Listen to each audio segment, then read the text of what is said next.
Mi gente, you already know who it is. It's Danny Limelight. And I need all of you to subscribe to According to Woods podcast on Facebook, YouTube, and all other platforms.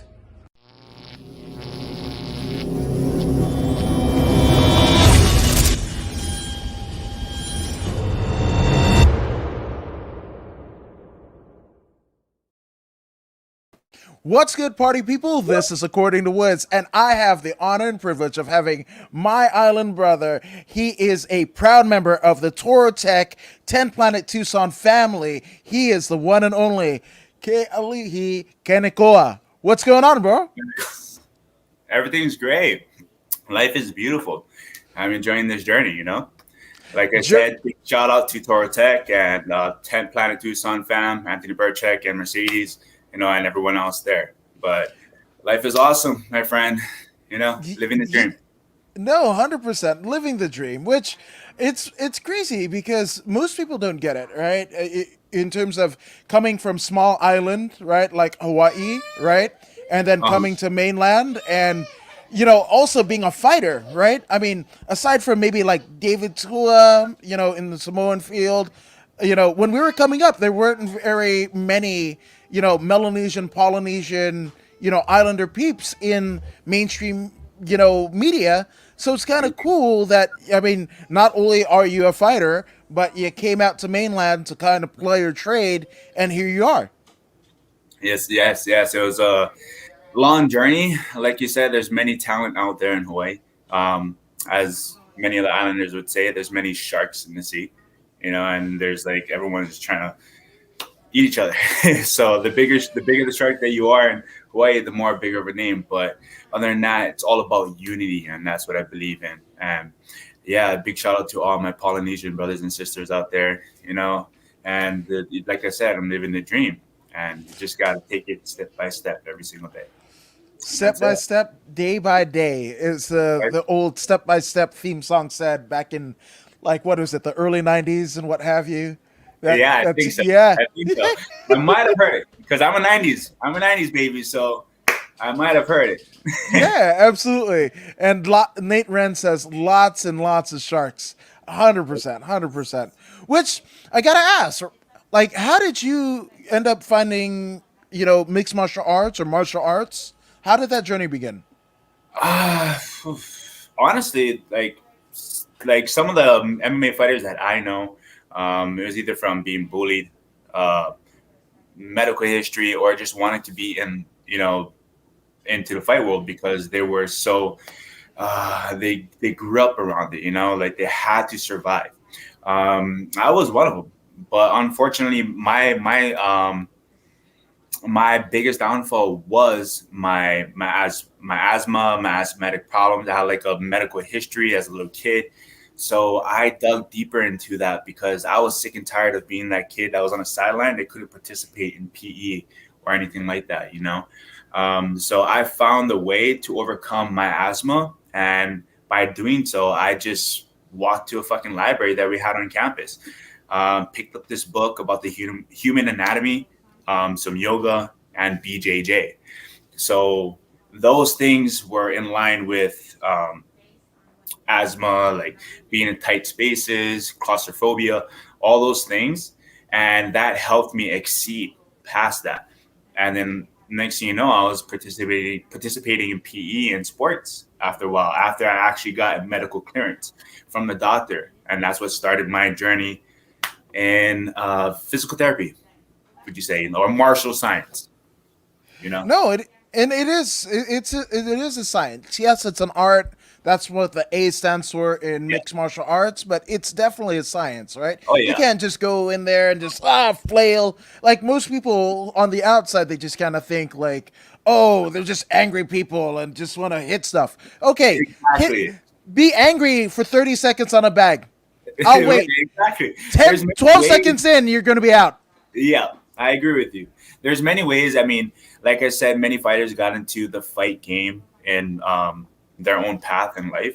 Mine was that medical history, that issue, you know, it wasn't a problem. I always knew that I could always be something great.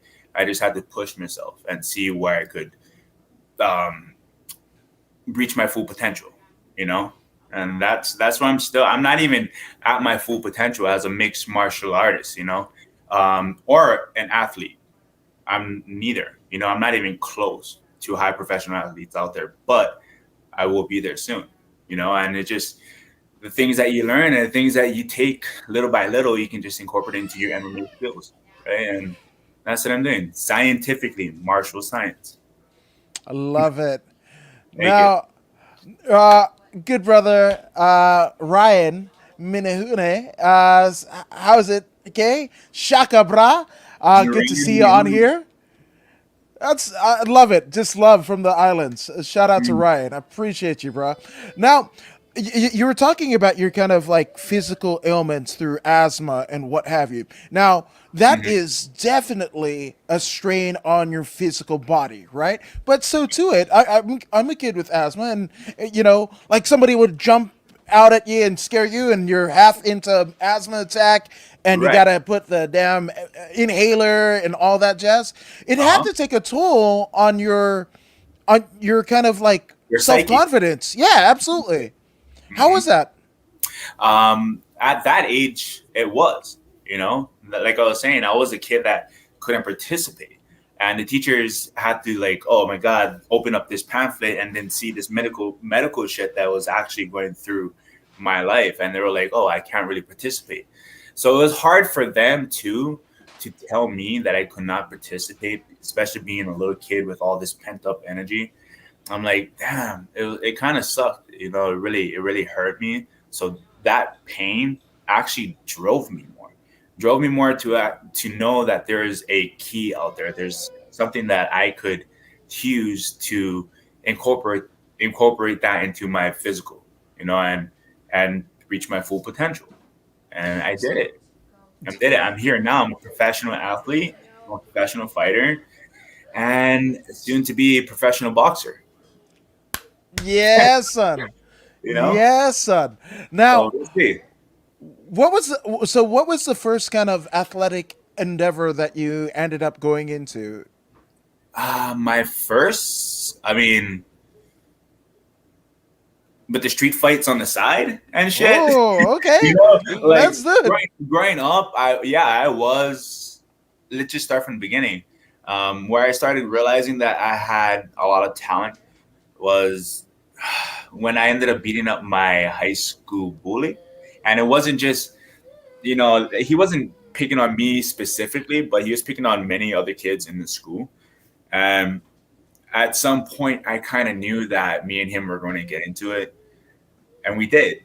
We got into it more than just once. It was like 5 times that we fought each other. Whenever we saw each other, we had to fight. Well, I didn't want to fight. He just had to fight me for some reason.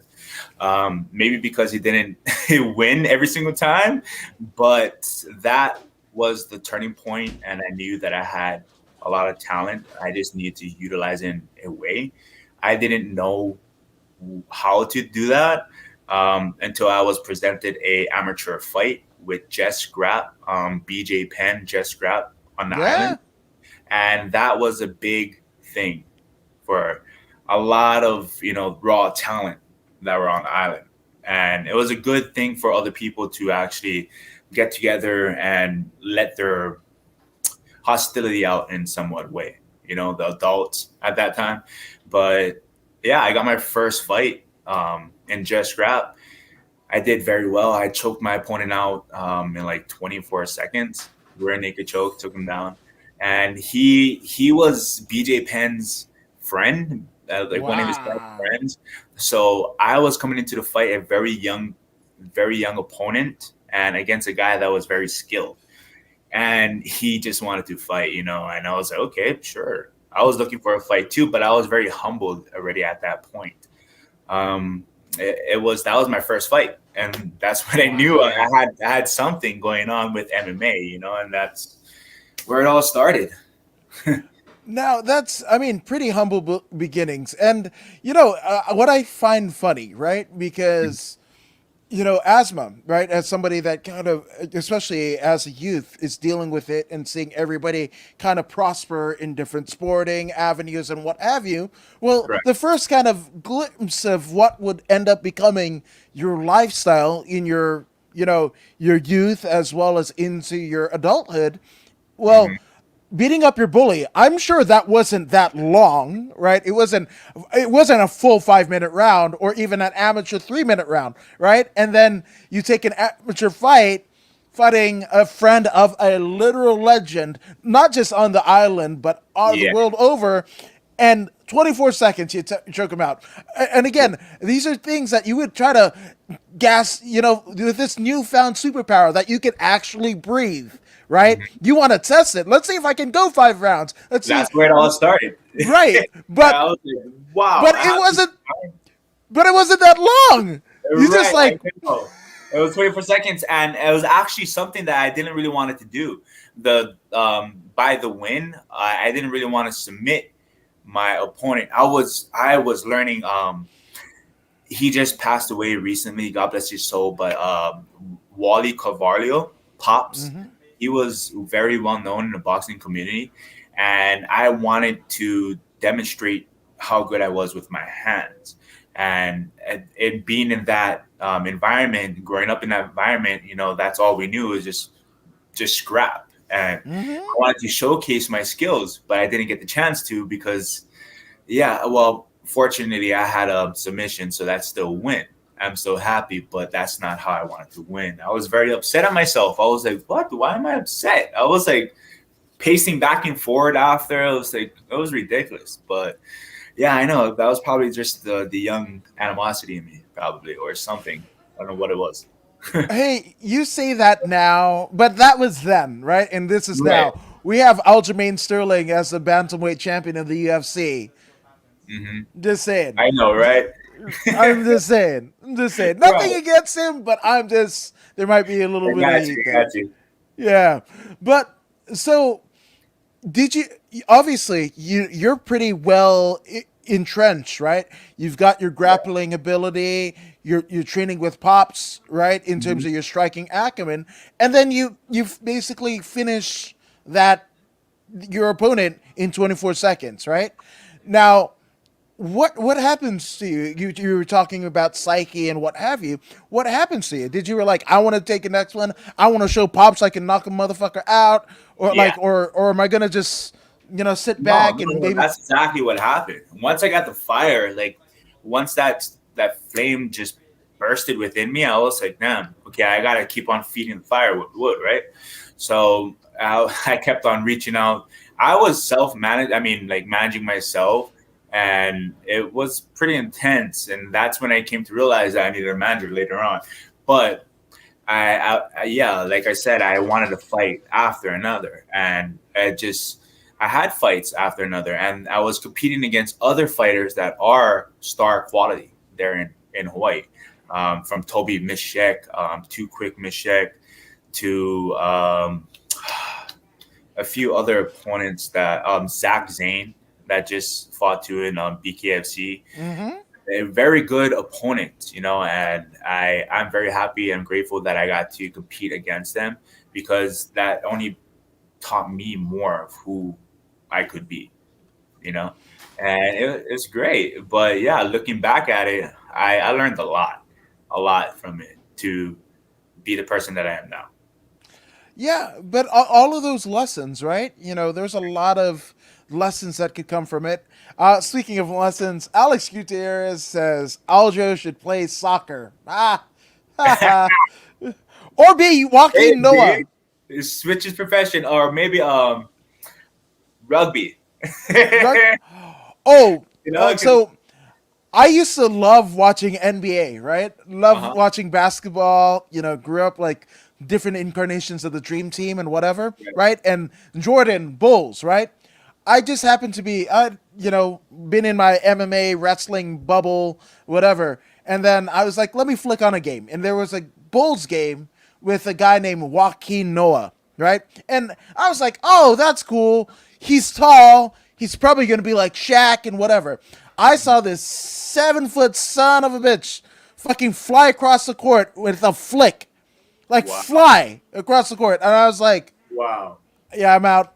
I'm out. Joaquin No, what? never watched basketball after that. Joaquin, what was his last name? Noah. Noah, Joaquin Noah. Yeah. That's a tall dude, bro. Yeah, he's tall as shit. I'm 6'3", so that's like fucking tall. You know? Yo, like he might have got maybe like half of a wrist to the head, just like bank, Yeah. just like that.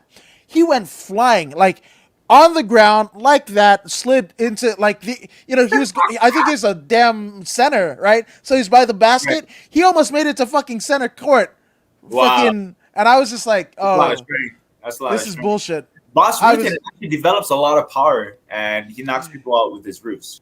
I mean, with his, okay. sorry. He wasn't Boz Rutan for sure. Right. Yeah, Exactly. that dude was like not. Right.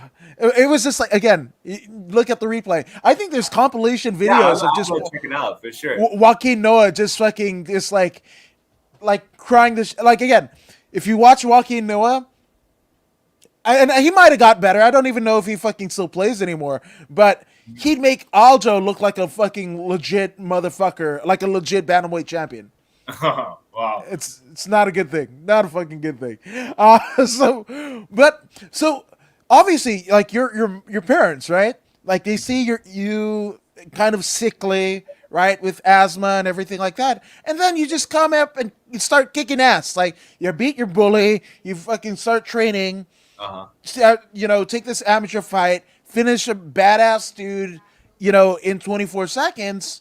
Like, what was Yeah. their whole response to this transformation that was literally happening before My their dad eyes? is tremendously. I'm sorry to cut you off. Yeah, my dad is super excited. I mean, he's really proud on how far I made it, and he always believed in me from when I was born, and he's the reason why I have my name. My name is also a title. The K Ali also means the chief. The whole name of in Hawaiian, it's very strong. So he gave me a title, and he knew that I was going to be someone. He just didn't know what profession. He was like, "Damn, fighting? That's like pretty tight, son." I'm like, "Yeah, that I fucking made it." I didn't make it to the top, but I made it, and I conquered all those things that he had to see when I was a baby. From seizures, all this kind of shit, asthma, and my mom too. She's kind of scared because I'm fighting, and but that's just like every other person's mom out there. And yeah, I love her dearly, but this is something I'm passionate about, and I'm going to make it. I'm going to succeed. If it's not going to be boxing or MMA, it's going to be either one. So I love it. You make you shoot for the moon, even if you fall short, you land amongst the stars. So make your of course, dreams big and bold.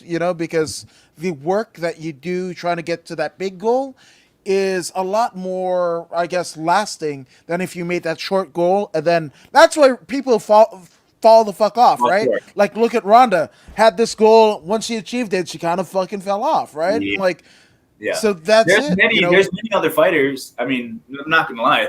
There's many other fighters that actually have that spark, and their spark is dimming. And I Mhm. can see that. But it's there's always a come around. Like where you have a big enough log or fucking a log that's filled with gas, and you just throw it back in the fire, and just boom, it lights back up again. Yeah, I'm hoping that I can capitalize on everything and solidify my position and my name down in history. That way, it's forever there. And that way I can just sit back and fucking retire happily, whatever, wherever that may be. But I look forward Yeah. to that. And be happy with all you've accomplished and everything that you've been through. Which so after that first fight, right? How long after did you start to kind of capitalize on it? When did you take your next one? I took a fight a month after or 2 months after, I believe, and then another the following month. And I took a fight. I took time off because I dealt with a little injury. Mhm. It wasn't that intense, but I did tear my meniscus, and that kind of Mm. fucked me up. So that I really had to take time and repair. I came back. I fought against. Oof, who did I fight against? I fought against a couple other guys. Damn, this is a long time ago. Yeah, I fought like a year after, and then a year after that. So it was like some long delays in between in my Yeah. amateur career. But I knew at that point, because I was getting older, I needed to turn pro. I was like, fuck this. I'm not getting any younger. I mean, I feel fucking young, but Yeah. the age, the age brackets that they have, the cutoff brackets, Mm-hmm. that's the thing that was worrying me a bit. So, I mean, I can compete in adults and masters BJJ because I'm 30 years old now. I mean, no offense to all the BJJ community out there, but I'm I, there too, bro. Don't you're even trip. I'm there too. you know what I'm saying? I'm like, I was kind of happy. I'm like, damn, I reached 30. At least I have something else to fall back on. Yeah. Fuck, man. I'll be right there with the Geritol drinks and the fucking, CBD oils and all that shit Right. with you. I started Fucking investing, Bengay. looking for sponsors. I'm like, fuck, I can feel like some aches and pains here and there. I need some sponsors. Yeah, what's up, CBD sponsors? Hit your boy up. Yeah, let's do it. Let's do it. So, at what point, obviously, you were taking long sabbaticals between camps and what have you. Did you know that you might have not just stay on the island and go move here to the US, or what No, was the deal there? not at all. I've always traveled at a very young age. I've traveled many places, the good and the bad, growing up, and that's part of my history. Um, I'm not really ashamed of it. Everyone has to go through some shit, and trials and tribulations in life. I was fortunate enough to come across a job where I was paying really fucking good, and that helped me get my foot or like everything back on track. And I started working construction and doing that whole construction life in Hawaii, but that was also taking a toll on my professional career. Um, Hmm. Going back into construction was very hard on the body. Of course, many fighters would fucking agree with that. If you haven't done mason work or been a labor, then I'm pretty sure you can't really fucking talk about working really hard, because that's a really tough job. It's a really tough union. I made it up in Hawaii. It's very expensive, so I had to keep a fucking job. Yeah. That and training 3 times a day, that was pretty tough, Hmm. and I just had to call it quits at one point. Um, yeah, it was a lot of layoff, a lot of time off from training and pursuing my profession or my passion because of that. So once I considered going pro, I was like, okay, I have to pick or choose. Do I want to train all day, fucking commit to my passion, or do I want to be a foreman and fucking work 9 to 5 and wear tear on my body, Hmm. or take time off? Like, I had to pick and choose real quick. I did. I picked my professional career 3 years ago. That everything was scary in the beginning, but I knew what I wanted, and I just had to pursue it. And once I know what I want, I just keep going until I get it. Um, yeah, moving to the mainland was a blessing in disguise. Um, I met my previous partner in Hawaii, and I have a lot of friends growing up in Hawaii, and most of them are pro surfers, and they are in a pro bracket. Shout out to Mikey Red.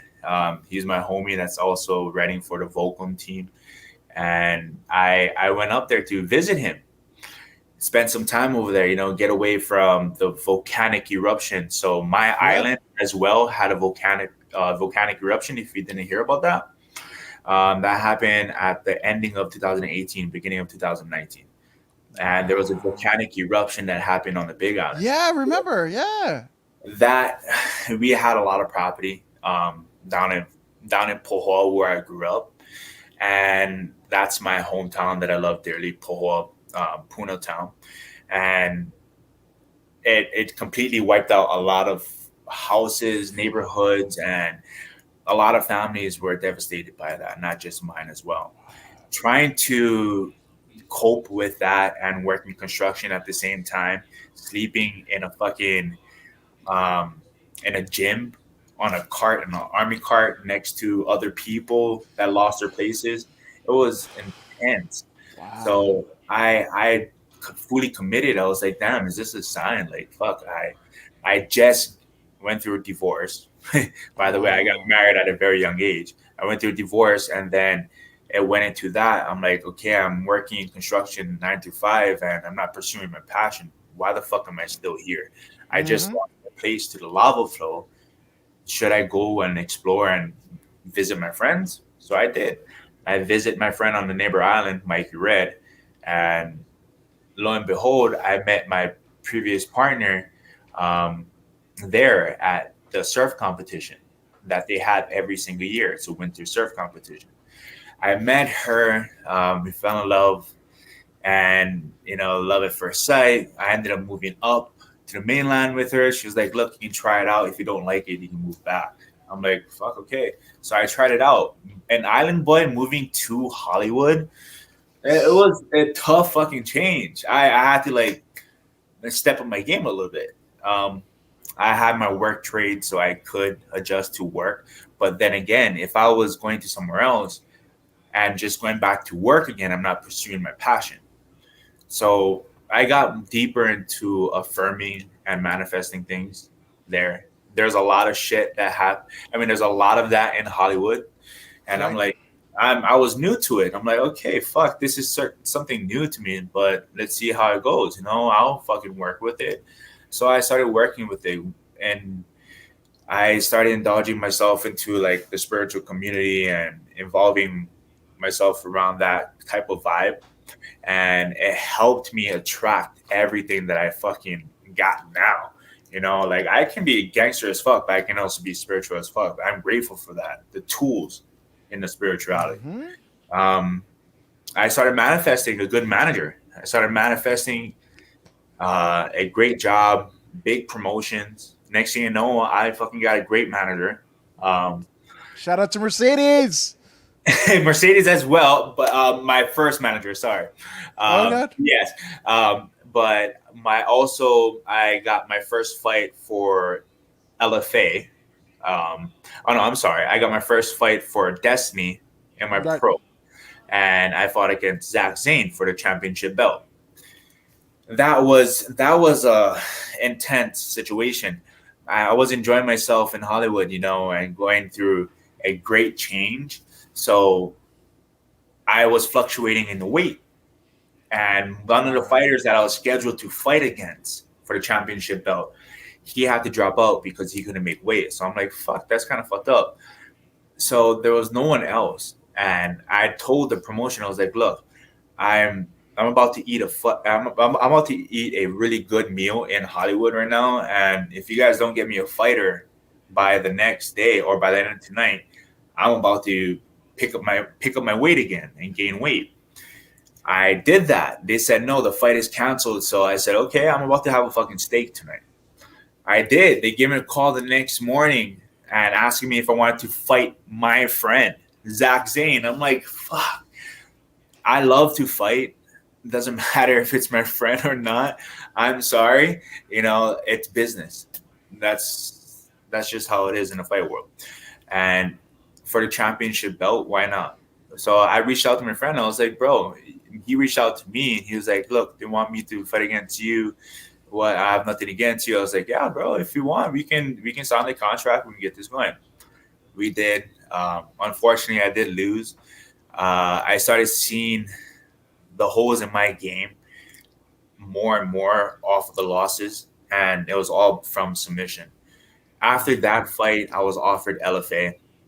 That fight, it was a really good fight. I dug deep for LFA. They don't have the footage.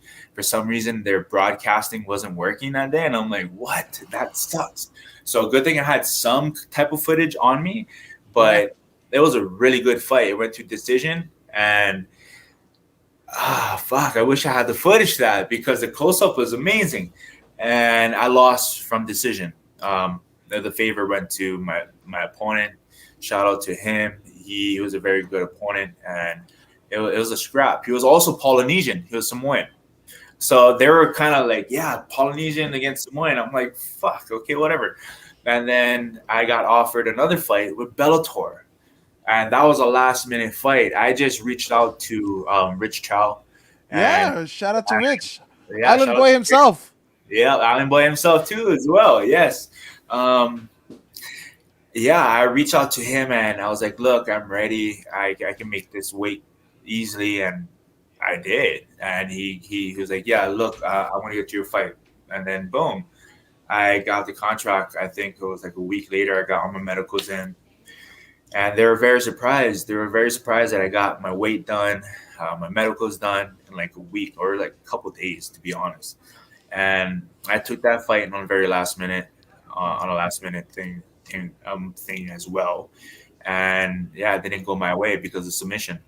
Um, that's when I realized again that I had a hole in my game, and I wasn't respecting my jiu-jitsu from where I Mhm. first started. And I'm like, fuck, the foundation of what I started with was Brazilian jiu-jitsu. Yeah.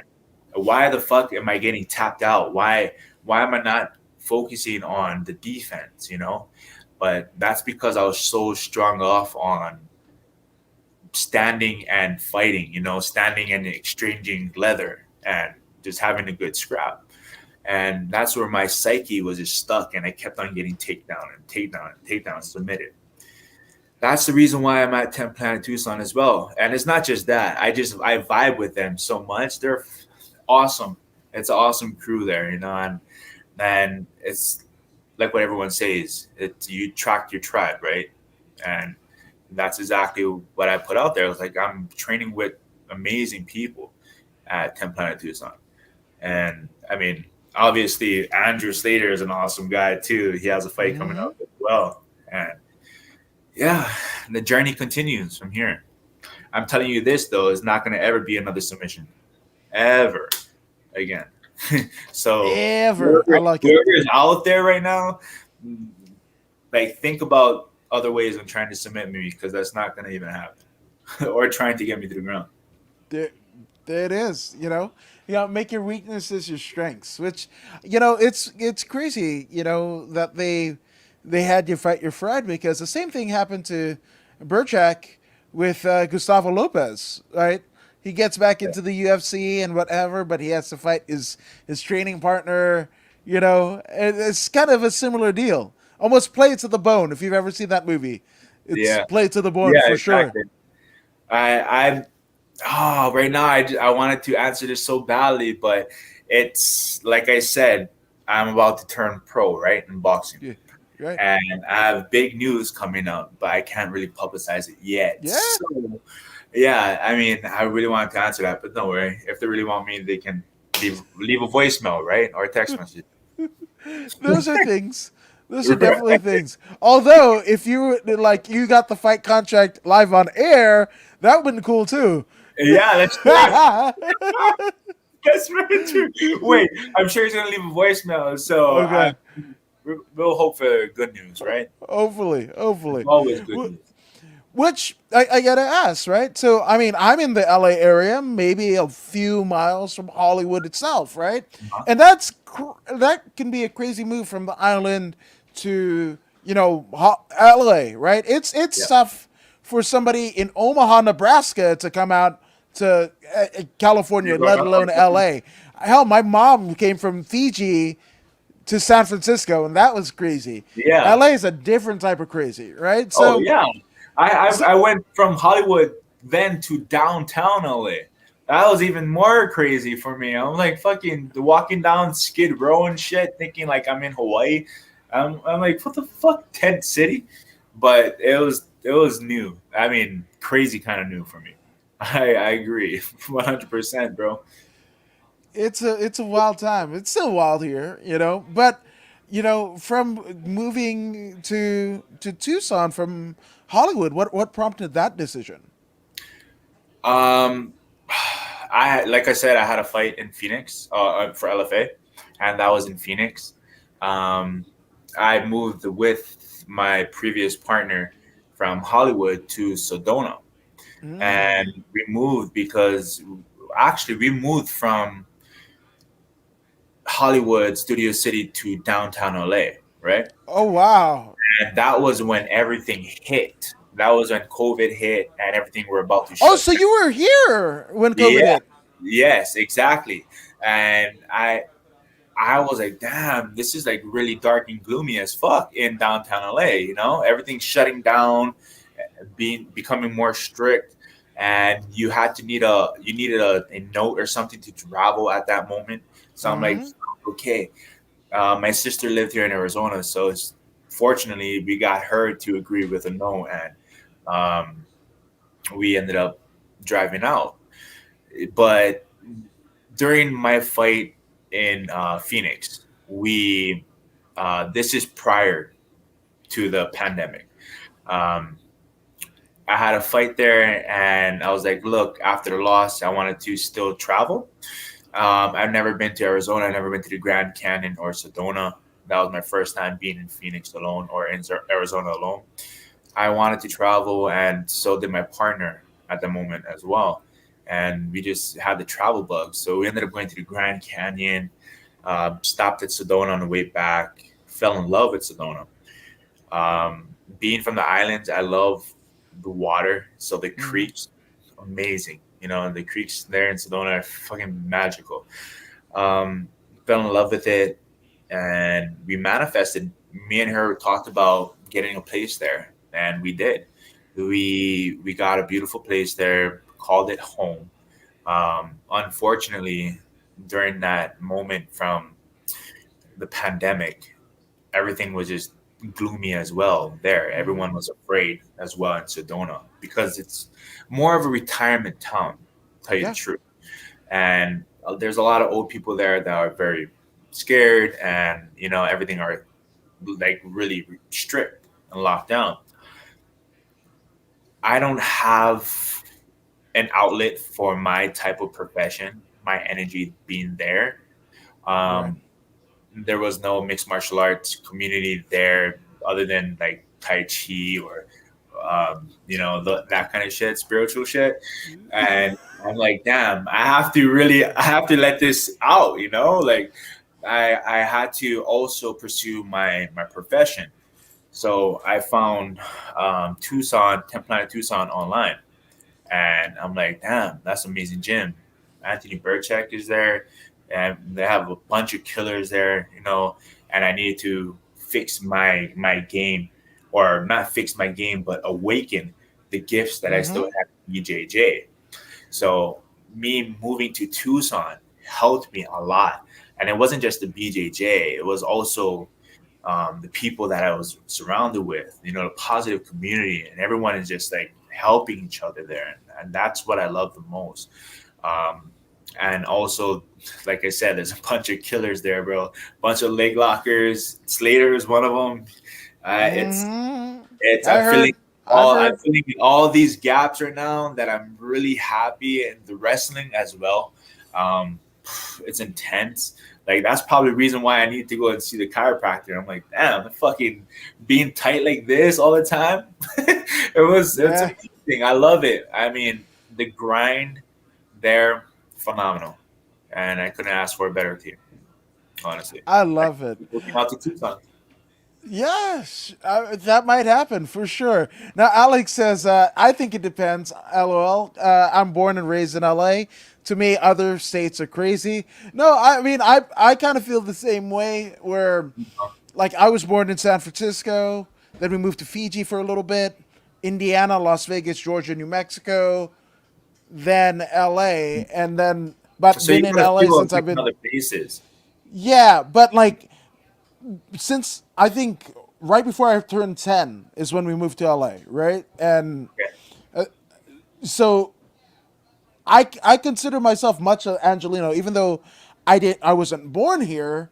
I grew up here, right? And especially during the pandemic, I see a lot of people like moving to Arizona, Vegas, Yeah, Florida, and everything. lot, Like lot. it's tempting. Yeah, it's tempting, but I'm all like to live and die in LA. That's I love which LA. I mean, I yeah. love it. Beautiful. That's like I keep hearing that Arizona is like the second beautiful state for sunsets. I'm not gonna lie, California's they have some very beautiful fucking sunsets. I'm from Hawaii and I see a lot of amazing sunsets. Arizona, there's some competition between California and Arizona. I'm not gonna lie. Yeah. I'm not gonna lie with the sunsets, not the But crazies for sure. I'm yeah. sorry, but that's my experience being from the islands, moving to a city life. That's the type of crazies that I'm talking about. You know, like the driving, the homeless communities, and the tent city in downtown LA. I mean, clean shit up, California mayor. I'm just kidding. and and pero East Los Angeles, so repping East Los Angeles, like, no, and it's wherever you feel home. I don't know, like for me, well, first off, my mom used to tell a joke, right? Hey, Uh-huh. let me give it to you. What do you see when there's no smoke in LA? No one's working. You I UCLA, said no one's working when you don't see any smoke in LA. UCLA. Oh, UCLA. Okay, okay. There you No, go. no. Corny joke. I do fucking dad podcasts and dad memes, so It's a that's right up dad my joke, alley. bro. Yeah, I'm just There's, saying. by the way, Uh, there's someone awesome that comes to the gym all the time. Nash, Nash. Yeah, Fuck with yeah, Nash 4 gram. right, exactly. And it's a crazy. I mean, it's a beautiful community that we have here, and we just keep each other entertained. You know, and like my mom or many other moms or parents would say, home is where the heart is, and that's where I try and bring the lowest spirit as much as possible wherever I go. There's many places where they take kindness for weakness, so you have to be firm as fuck. Um, yeah, Hollywood was one of them, and that taught me how to career build. And Hmm. but build a portfolio that I have, not a fake facade, but Yeah. be more stronger. Because there's a lot of fake fucking facade shit out there. But it taught me how. Really? No, Well, I'm talking about acting. I'm talking about acting. there was sarcasm there. There was sarcasm there. Just saying. But I'm talking about acting.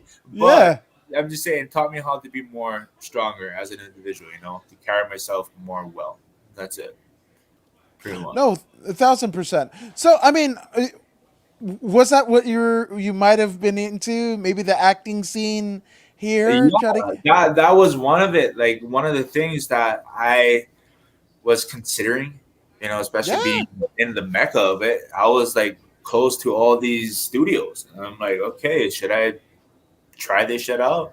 I have the background, I have the ethnicity, but I just had to build a portfolio. But the Mhm. more I started hanging around the Hollywood scene and started seeing the more of the fake facade and how people would just, damn, I didn't want to be in that. I'm like, oh, okay. I was kind of skeptic about it after a while. I'm like, oh, is that really something I really want to do? And it wasn't. I'm more in tune with being out in nature. I'm more in tune with doing what I love doing the best. It's fucking mixed martial arts, teaching. No. That's what I I love. love I love it. Now, everything you said is true. That's why I try to figure out like Jason Momoa. How Yeah. the fuck is he doing it? Because like that dude, right, doesn't even have a cell phone, right? Like talk about in tune with the island and lives like in Malibu. Got a ranch in Malibu, probably one of the most pretentious places in LA, Yep. right? And but seems to be unbothered, like one of the biggest movie stars in the world, Yep. could not give a flying fuck. It's about the art and it's about his family. That's it. Yep. That's good. I mean, I can see that he's uh, one of the actors that are awake, as you want to Yeah. say.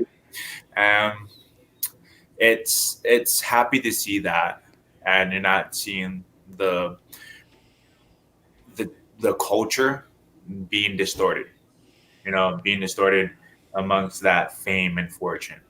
And he's one of them that I really am very proud of, for carrying his culture and carrying his roots all the time. And that's what matters to me. Mm-hmm. Wherever I go, I love seeing cultures solidifying their name and their bloodline and their history of what they built, and that's what matters to me the most. I just got back from Miami. The culture there, beautiful. The Cuban, the Latin, is just amazing. Yeah. Like, it's really, really beautiful. It's like heartfelt that they're so deep. Reminds you of home a little bit, right? Doesn't Exactly. it? Yes, exactly. And I'm like, okay, like I see old people dancing and vibing out to their culture and the music. The food is amazing, by the way, Mm-hmm. and that's stuff I look forward to seeing. And like in the future, more of that, more of that. Not seeing our culture being distorted in any way at all. I'm not a fan of that. No, I love it. And Coach Rob approved. Shout out to Coach Rob up in Canada. And my sketchy artist who's training at CSW in Fullerton under the great Ben Jones and Eric Paulson. He wants to know, do you consider it hard to do carrying your culture? Um, it depends. It depends on the location. Like I was saying, in LA, there's some studios where they're like, okay, you're gonna have to portray a different type of culture. I'm like, why can't I just be Hawaiian in this film? But they want you to be something else because you fit a role in that specific area. I'm like, it really, it's very heartfelt, to say no to it and also to say yes. But it's like a conflict. I'm like, it's Mm-hmm. interest too as well because you really want to make it somewhere, right? But no, I'm standing firm on what I believe, and I'm staying deeply connected to my roots, and that's just how it's supposed to be.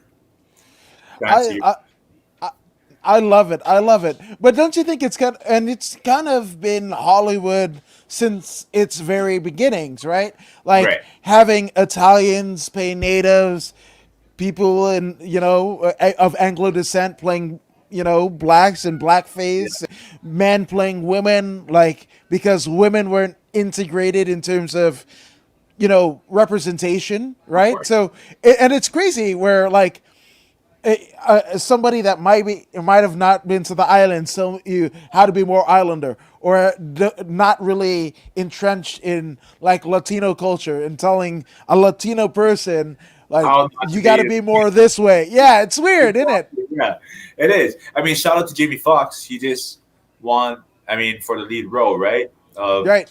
first African American, Yeah. and that's a major major step in cultural um, accomplishments, and much respect to him because that's what I'm talking about. If you can portray your own culture and whatever it is in life, you're being the most authentic you are. You're your authentic self, and that's how it's supposed to be. No, absolutely. Which I So, you're talking about authenticity, right? And a lot of it you were able to find at 10 Planet Tucson and ToroTech MMA, right?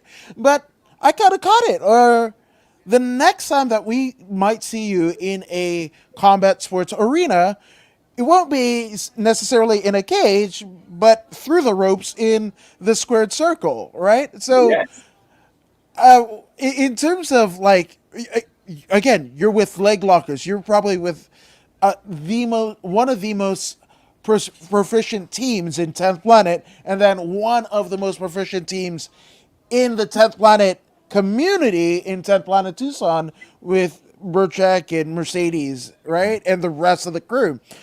But why boxing this time around?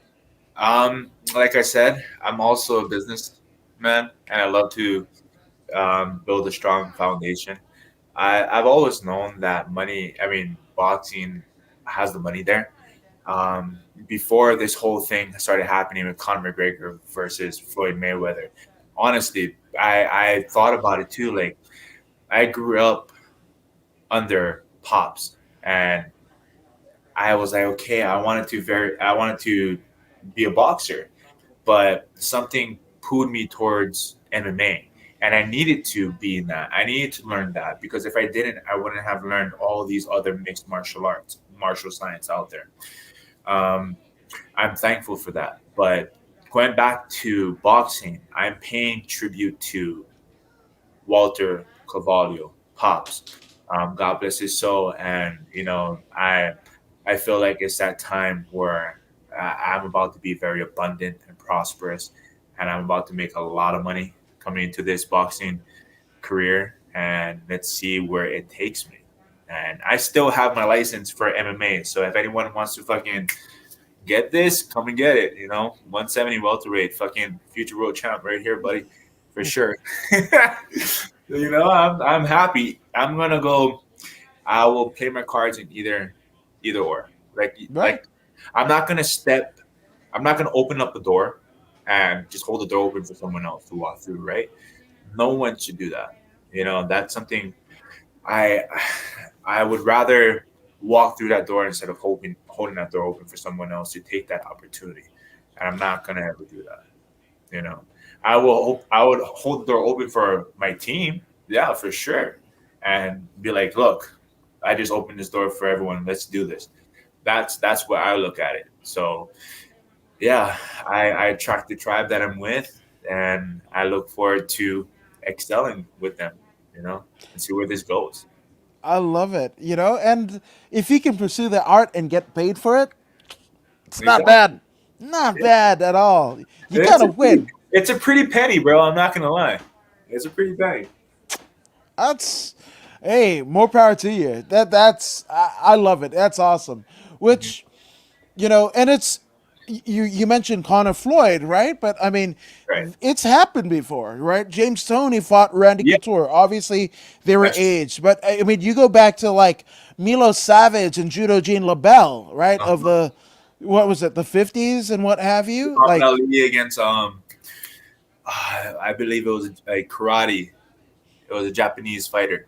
Muhammad Ali. He did a oh no, Antonio Inoki. That was yeah, Japanese pro yeah, wrestling. Pro wrestling versus, yeah. and everybody wants to talk about like, oh, that was fake, that was staged, and everything like that. They Oh, say that because there was modified rules, right? First they were like, oh, like we're gonna do this, right? And it's a free for all, almost like a shoot fight, right? And yeah, then with it. right, and then it was like, oh, they started looking up at Antonio Inoki, and then the amount of media attention. It's funny. I just listened to like a podcast about it. Uh, Um, all the attention that it was getting, that fucking, you know, uh, the Ali red. was coming to Tokyo and all this shit and whatever, and they're like, because he was originally supposed to take a dive, right? And then like, no, Muhammad we're Ali. Ali. Oh wow, Ali was supposed to wow! They take a got dive. pretty fucking penny for that one too. Then Right, right. that's what was But happening. then the more attention that it was getting, then they were like, and we're talking like maybe a week and a half out of agreeing to this, getting the money, and then they're going like, wait, no, we're getting a little too much attention. So how about how about you take the dive? It was like, Yeah, no, because Antonio Inoki is a pro wrestler, catch wrestler, whatever. And he's yeah, like, nope, we're not doing that. Especially, this is my promotion, right? So they're like, okay, then let's do shoot, right? And then they knew that Ali would be toast if right. it With went the to the ground, right? takedown. So they were like, okay, you can't throw, you can't stand, right? Uh-huh. The modified rounds, and then basically it ended up what we saw, where Antonio Inoki, he knew if he stood with Ali, he was gonna get his fucking life changed in the Yeah, of worst possible way.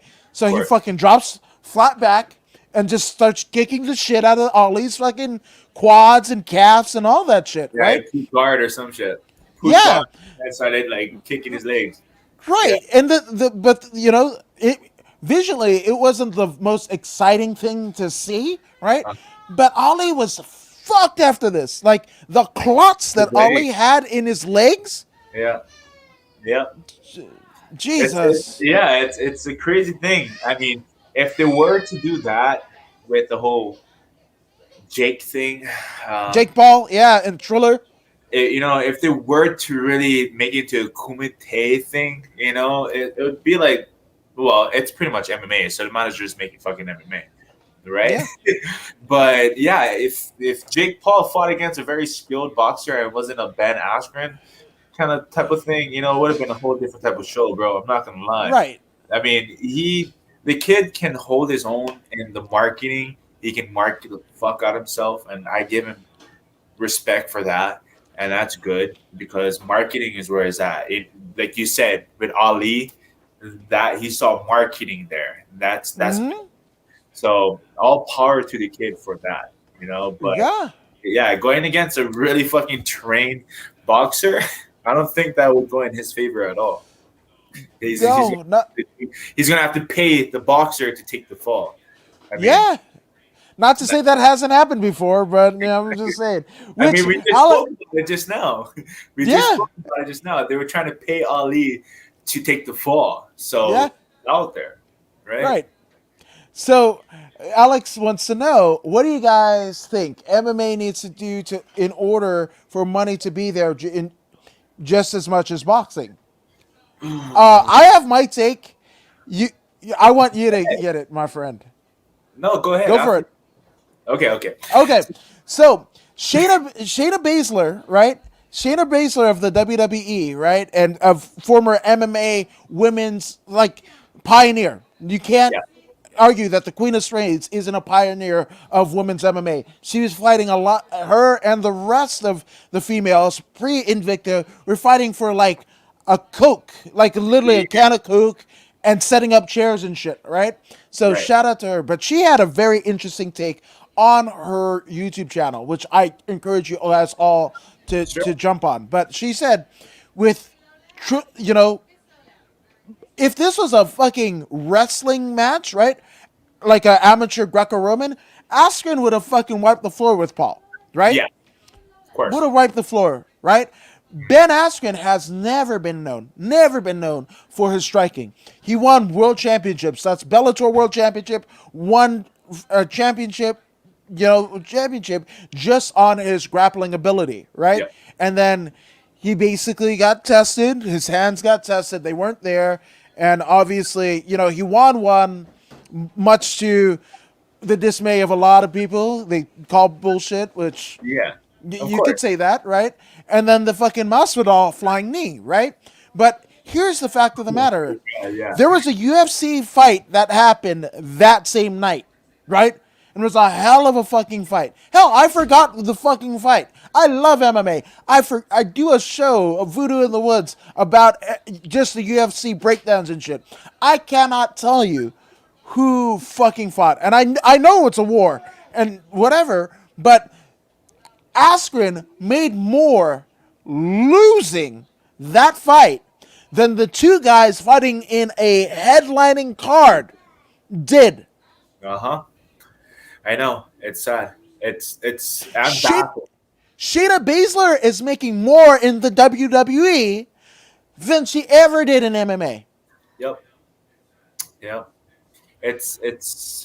know. It's really, really, that's the reason why I am transitioning to either sport.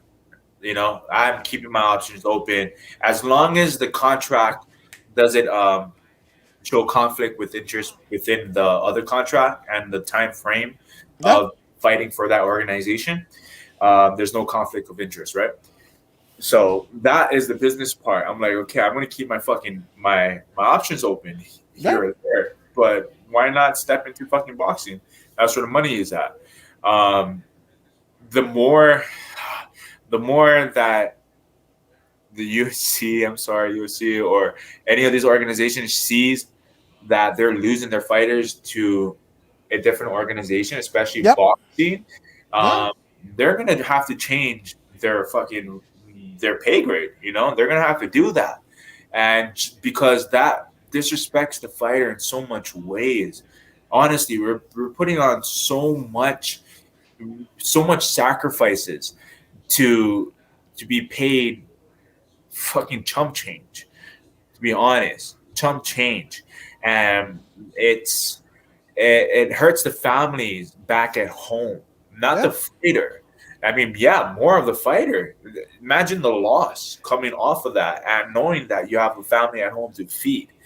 That is something that the promotion has to look into, and that's more respect to the fighter. And I don't know how they're gonna fix it. If I could do something, because I am a fucking part shareholder of theirs. Yeah, man. Me too. The more, yes, the more and more money I invest in this company, the more power I would be able to hold with these words. And shout out to every other fighter out there, UFC fighters. If you all stand together, purchase that share. The Yeah, more Endeavor. Fuck shares, it. you got it. Endeavor. No, 100%. How about this? How about fucking take $20, put that some bitch on Dogecoin, buy $20 worth of Dogecoin today, right? I And then you fucking in 2 weeks you have an option: keep that shit in Dogecoin Yep. and to the moon, or you fucking spin that back and maybe buy a couple hundred shares of Endeavor. Yes, of course. Or you can just keep on flipping it. You just put it Yeah, into it. That's how it goes. just saying. Like, it's fun. It's Yeah, fun. It's it's fun to know fun. that you actually have a solid foundation. That you Yes. have stability for not just yourself, but your family and the Mm-hmm. future generation. So it is. Yo, no, 100%. And yeah, Alex says, yeah, which was 100% better, the Paul Askren fight, than Whitaker versus Gastelum. And my sketchy artist agrees 100% with what you said. Which, here's Absolutely. the thing: I think exposure, right? Yeah. I remember when one of the Paul brothers and then the fucking KS1, whoever the fuck, Yeah. whatever, right? They Logan. sold out the Staples Center. They sold out the Right. Staples Center. The fucking house that Kobe built. They Yeah. sold out the Staples Center. I know boxing events, MMA fights, and whatever that can't sell it. Now, obviously, there was a lot lower prices. There were $20 tickets, whatever. But guess what? How many times can you say, as a fucking professional athlete, that you sold that out? And not Staples. only that, right? Staples. Exactly. I've actually got the chance to step in that area. It was beautiful. I mean, that's a big fucking place. I'm not gonna lie. It's like Um, 17,000. yeah, and Yeah, like you said, for them to actually hold that kind of numbers, um, power to them, because that's part of marketing. Um, yeah, they have to find some type of support for the fighters, and that's just raising the pay, bro. That's what they have to do. Um, yeah, like the the marketing skills are so what's the word for it, suppressed to keep a fighter in the organization. Look at the sponsorships. That's yeah, a big example. A lot of the fighters depend on their sponsorships, correct? They get their money from their sponsorships to help feed or help take care of a camp. Um, and big organizations like the UFC, you only have one sponsorship, well, maybe two if you're a very good fucking fighter, if you're star quality. That's the way you're going to make your money off of sponsorships. That's the reason why I tell a lot of upcoming amateur fighters, they reach out to as much sponsors as you can, because your money is going to help you grow into actually being comfortable in your camps, being comfortable knowing that you have a support system that will take care of any financial humps or speed bumps, that's going to put a blockage in your career. That is a big thing. And if they can add more yeah. sponsors to the UFC or big organizations, look at Bellator. They give you the option to keep your sponsors. UFC doesn't do that. There's a major problem there, and it has to change. Honestly, I'm not gonna lie, it has to change. No, I just a thousand percent. I put it out Well, there, didn't I? no, but I think Yeah. it's beautiful, right? And just the same, right? Bellator is owned by Viacom, That's a publicly traded stock, right? I picked up a couple shares of them too. Picked Yep. up a couple shares in the WWE. It's not a lot, but it's there, right? I am part owner, right? The fact of the matter is, there has never been, right now, more money in combat sports. There's money in jiu-jitsu. There's money in pro wrestling. There's money in BKFC. There's money in boxing. There's like everywhere. MMA, right? You've got Risen. You've got One Championship. You've got Bellator. You've got LFA. You've got like there's money there. You've got WWE, New Japan, Impact Wrestling, AEW, right? You got BKFC, all of the other feeder leagues, right? And all of the regional promotion, all of the amateur promotions, right? Here's the fact of the matter, at least the way that I see it. The promoter is never going to have your best interest at heart. There might be some that do, but you can't ask them to look out for you, right? Like, it just happens. I mean, fuck, the WWE, after Owen Hart fucking felt his death, kept on rolling. Yeah. That shit was an active crime scene. They fucking three more matches was more important than somebody that hard to fucking see. That was super hard to see and watch, honestly. Yeah. But yeah, right. They don't look out for your best fucking interest. Right. So here's my take, right? You need to be there's been more money in combat sports than there ever has been before, right? That is facts, right? Yeah. But especially in the instance of the UFC, it's a portion of that is going to the fighters, right? Mm-hmm. So with that being said, right, you have to, I'd say train everything. Jiu-jitsu, MMA, boxing, whatever. Pro wrestling. If there's a pro wrestling school down your fucking shit, you go there too. Take a bump, whatever. Cut promos on your Instagram. Cut promos on your Instagram on everybody. Like all this shit. Like before, you remember you had to have business cards to tell who the fuck you were or whatever. Now this shit is free. Instagram, Twitter, MMA, like whatever, right? You could set up a website for like the cost of a cheeseburger, a basic website, but it's still a website, right? Exactly. So you need to be on everything, right, to get it, to get the money that you deserve. Which Robert Simerson says, I need sponsors, and I'm trying to put money in jiu-jitsu. Shout out to the Gym Crashers and their sponsorship. Robert also Hawaiian. Shout out to him and Free Admission Media. But this Friday in San Pedro, they have the Gym Crashers team tournament in San Pedro, California. So definitely check that out. That is actually my birthday, funny enough. But it, like, again, there's been more money, more sponsorship than ever before. Yeah. You as the fighter have to make sure some of it goes to you. Yep. The promotion, you can't go to Dana White. Dana White has said, this ain't a fucking job, this is an opportunity, right? Says that, but also that opportunity, if you fuck up and miss weight, bye. Big bye. You know? And it's crazy. But yeah, and like I said, if you are star quality, then you have every right to argue with the numbers and what you deserve. That's what I believe. So putting in the work shows more of what you can get, right? All depends. In some ways, right? Because I've actually seen amateur fighters, right, earn more sponsorship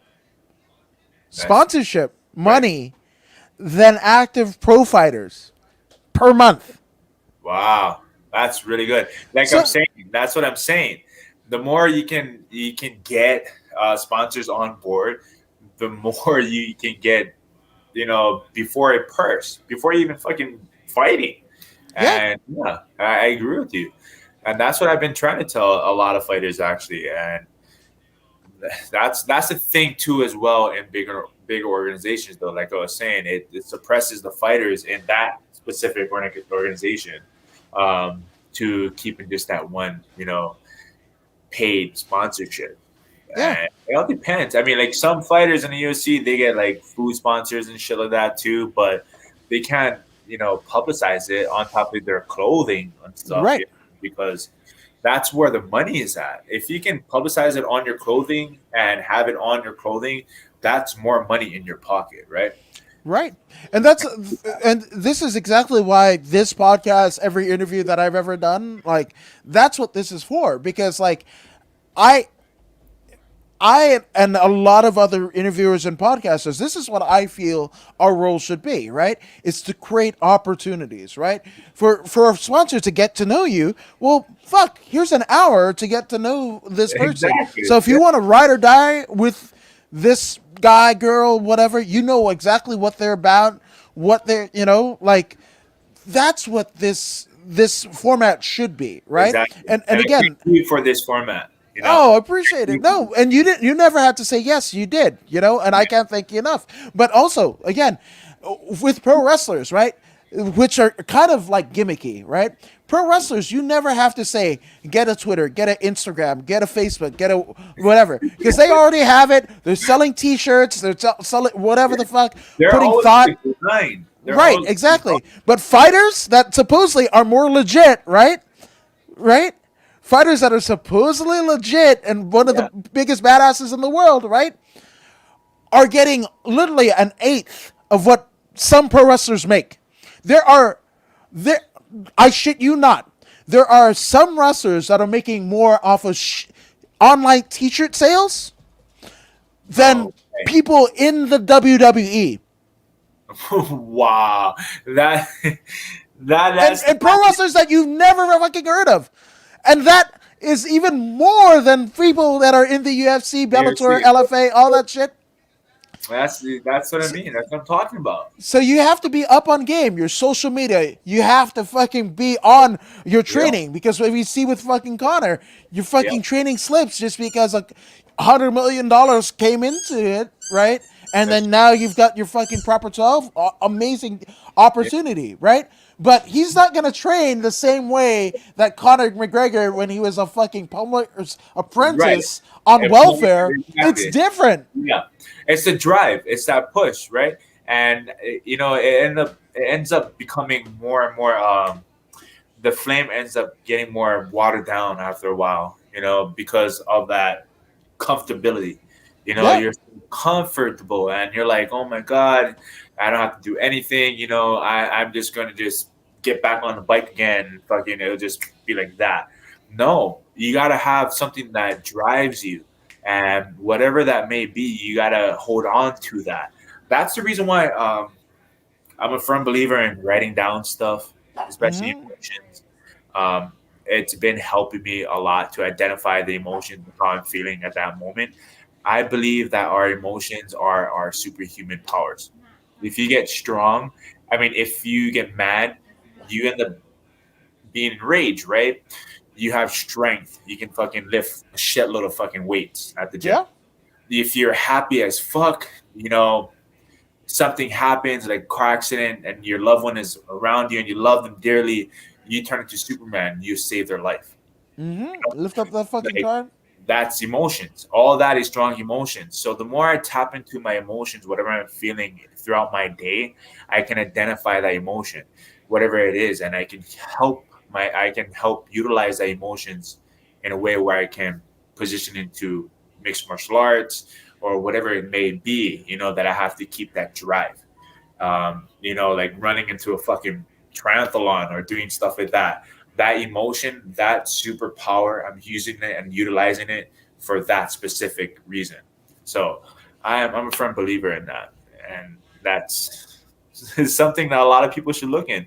Write it down, write down your emotions. Don't be afraid of it. Harness it. Yeah, 100%. And that's very helpful and useful tips. Love it.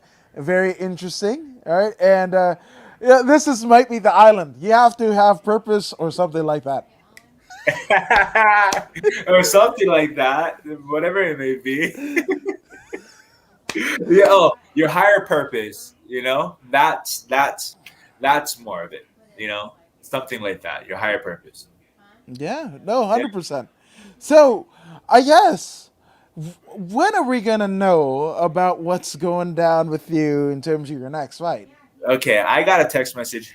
Um, obvious. I had a fight that was scheduled for April 30th. Mm-hmm. That didn't go through, unfortunately. My opponent got injured. He was a very big name, and I was looking forward to that fight. That was a last minute fight. His name is John Gotti the third. Yes. If you heard of his father, then you heard of the family. Well, I think he's the grandson. He's Grandson the of John Gotti, yeah, because and I believe Victoria Gotti is John Gotti's daughter, and uh, then John Gotti the third is the grandson. the grandson. So I was looking forward to this fight. Last minute, I was. Anthony hit me up. He was like, "What's your weight class right now?" I'm like, 181. And I kind of had a feeling like something was in the works. I was like, "Okay, fuck." I was heading to the sauna already. As soon as I got that call, I'm like, "Okay, I'm heading to the gym, heading to the sauna." Um, I lost that 5 pounds in like half an hour. I got down to 175, and I'm like, "Look, I'm at 175." And I felt great. I feel comfortable because I have a really healthy diet where I'm just on water weight, like eating a lot of vegetables and stuff. Mm-hmm. Uh, so it helps me fluctuate with my weight class. Um, shedding that weight, shedding that pounds is really easy for me. I was at 175, waiting for the contract. Got the contract signed. Um, Next thing I know, I finished everything, my medicals, everything, and I do stuff really quick. As soon as I hear that I have something, an opportunity, then I act on it very quick, right?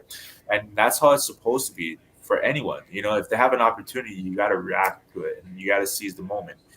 I got my medicals done, everything was finished, handed that in, waiting for the contract, signed it. Next thing you know, I was waiting for them to sign the contract. Unfortunately, I got a message from Mercedes, and she said that he got injured.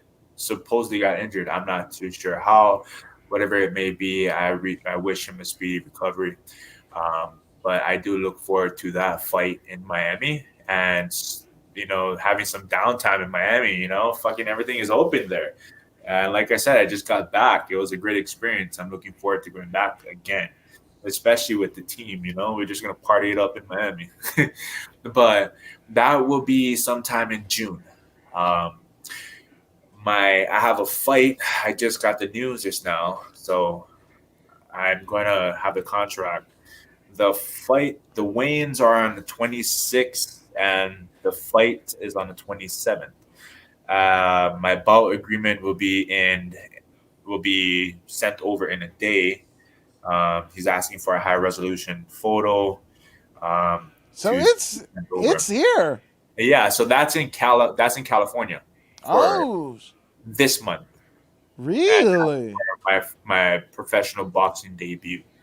I can't really say the Yeah, name of yet, course. No, but no. yeah, I'm looking forward to this one too. So that's my next fight. My next fight is this month on the 27th. Now that I got confirmation on the date, and then the next fight, I'm hoping that everything is okay with John. Cross my fingers too, knocking wood, um, that this fight will go through because it's a very, very big opportunity, not just for me, but also for him. I'm coming in as star quality, and I'm carrying myself as a Hawaiian fighter going into this. I kind of have a background as well that's tied in. I'm not ashamed of it, but it's tied into the mafia. My grandfather was tied into the mafia in Las Vegas, and he's do a lot of contracts. Is that what you call it? And yeah, he was banned for life. Him and his friend from Vegas, and they could never come back. So I have kind of that side of the family too as well. So I'm like mafia against mafia family kind of thing. I'm like, fuck, this is awesome. Let's see. But yeah, I look forward to that. that's all I have in the works. But I also have many more opportunities and experiences coming soon. I Very love it. I love it. Now, obviously, bro, like there have been a lot of people that, both professionally and personally, that have helped you evolve to your current form now, right? So, take as long as you need. Let's get some shout outs out of the way. yeah. First shout out. I mean, honestly, on my spiritual journey, my previous partner, Lisa Falcone, she helped me in every aspect on healing myself and grounding myself and carrying myself the way I am now. Shout out to the people that I attracted on a very high frequency, and that's over at Tucson. Um, Shout out to Anthony Burchek, my team, Slater, Willie, um, many more. There's so many names on top. Mercedes, a great physical and coach, strength and conditioning, everything manager. Shout out to BJ Penn and his family, the Penn family. You know, they helped me a lot back home, with my jiu-jitsu and my foundation and the calling, the passion to where I am now on my MMA journey. Um, Shout out to my Lord, Savior, and Grace, God, my family, and my parents, for holding space for me and having me and bring me into this world, and that's when I couldn't be more grateful. Thank you for having me as well. You're tremendous. You're tremendous. And my sketchy artist says can't do nothing with the past. No, Sometimes you can't. Sometimes you got to go, approach your past and your lineage full force. And yes, Rob says get Willie on the show. Okay, so I might have yeah. to. Yo, Willie bro. has a competition coming up too as well. Um, I'm not too sure on the date, but stay tuned because Okay, he has something coming up. I don't send want me to. his profile in the DMs. That's what we'll do. Absolutely, absolutely, for sure. Hell yeah. I love it, bro. I love it. No, thank you for coming on. I can't wait to see what's going to be going on with you. Now, obviously, I'm not the only one that can't wait to see what you are going to do. The Savior. So, where can people find you as you ascend to where you're going on social media? Oh, of course. I have a Twitter account, fairly new. It's D_Kanekoa. The D also stands for Diamond Dynasty, and not the D that everyone's thinking about. All right, okay. And my IG handle is Diamond Dynasty MMA. You can find everything on there. Updates to the amazing journey over at Planet Tucson, our weekend ice bats. It's incredible. It's a great time, and It was behind. It was like in an alley somewhere in a horse. it was In so a ho- awesome. It was what awesome. was that? Yeah, many you can find us. You can find a lot of content on there. We have a lot of great sit downs, decompressions over at Kava Bar. I'm happy that we have a Kava Bar. Shout out to Shout out Whitney. to Whitney. Yeah, Yeah. so happy that we have a kava bar here because that's helping me as well, with healing, recovery. Amazing, amazing, amazing, amazing. I love Tucson. Shout I out love. to Tucson. But really quick, when you had it at the Kava bar, did you get tempted to clap 3 times and pass out some bits to the right? No, no. Really? Yeah. What do you mean? Like, because of the Like the taste? ceremony, like the fact, No. I've never had kava not around like elders and shit. So like for Right. me, it's like, Right. I yeah, heard about that as well. So no, I didn't get the chance to do that there. But now that really, I will do it because I'm all about culture. So yeah, yeah, look forward to it. But no, if yeah. I'm That's if I'm passing the drink, that's either because it's fucking it doesn't taste too well.